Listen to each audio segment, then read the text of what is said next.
Hi guys तर आता तुम्हाला एक असला बेकार कन्सेप्ट सांगणार आहे. तुम्हाला सांगतो, हार्डच करायचं आहे सगळं. आता बघा, कॅनरा बँकचा हा स्टॉक आहे.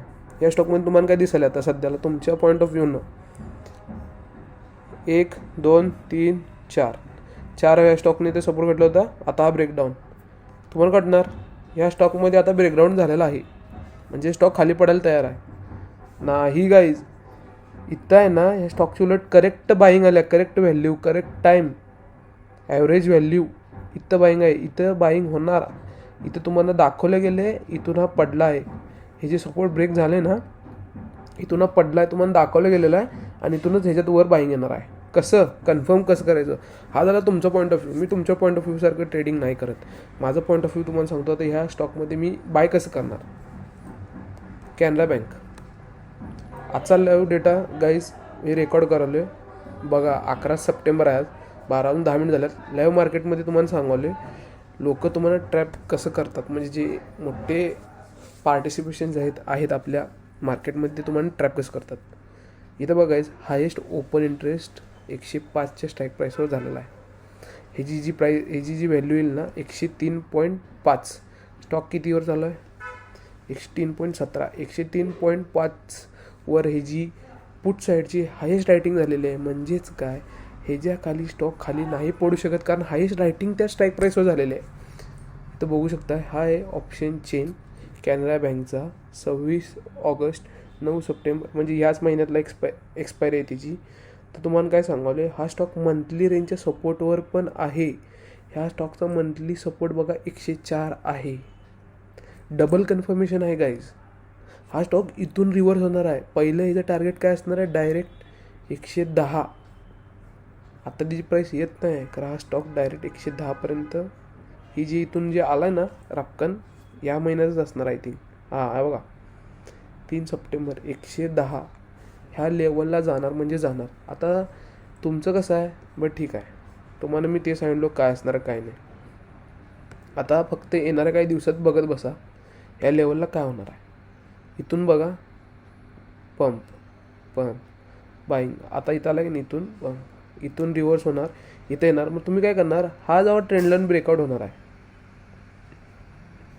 हे जेव्हा ट्रेंडलाईन ब्रेकआउट होणार आहे तेव्हा तुम्ही एंट्री घ्यायला जाणार. खरं जिथं ट्रेंडलाईन ब्रेकआउट होणार आहे तिथंच रेजिस्टन्स आहे ना. कारण इकडं बघितलं जर कॉल साईडचा हायेस्ट ओ आहे कितीला, 110वर आहे बरोबर. तर तुम्ही ते 110ला जेव्हा बाईंगला येणार ना, तर तिथून पडणार आहे ते स्टॉक.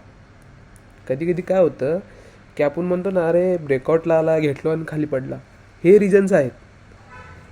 जे 100% लोकांमधून 1% जो ट्रेडिंग करतो ना, तो असा करतो, घेतो इथं, विकतो इथं. कायम तुम्ही स्वतःला चुकीचं म्हणता की मी चुकीच्या वेळेस घेतलं का, सगळं बरोबर होतं, रिग्रेट होतं नंतर. रिग्रेट व्हायचं रिझन काय की तुम्हाला माहीतच नाही ना त्याचा मुवमेंट कुठून कुठे येणार आहे, रिव्हर्सल प्राईस कुठून कुठे येणार आहे. तर मी तुम्हाला अशाच काही स्टॉक्स जे लोकांना घाबरून बाहेर काढायचा प्रयत्न करायचा आहे, समजलं काय. बघा, तुम्हाला मी असं सांगत नाही की आबा हे असंच होणार म्हणजे असंच होणार. ऑप्शन चेनचा डेटा आहे. ऑप्शन चेन प्रत्येक 1 मिनिटाला बदलतो आहे. पुढे जाऊन इथं काही होऊ शकते. आता 100% येत आहे सध्याला. आता सध्याची कंडिशन सांगाल तुम्हाला, या स्टॉकमध्ये पॅनिक होऊ नका. सध्याची कंडिशन काय की 105वर 100% आहे, ह्याच्या खाली तर जात. ही सध्याची कंडिशन आहे.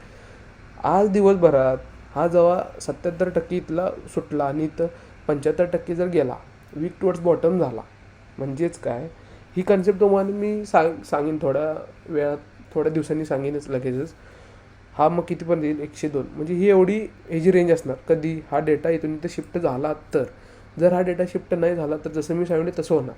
आणि जर झाला तर खाली होऊ शकतो. डेटा चेंज झाला तर. ऑप्शन चेंज हा कोण करतं, जिथं जिथं लोकांची पोझिशन्स बदलतात तिथं तिथं तो डेटा चेंज होतात. तर सध्याची पोझिशन ही आहे.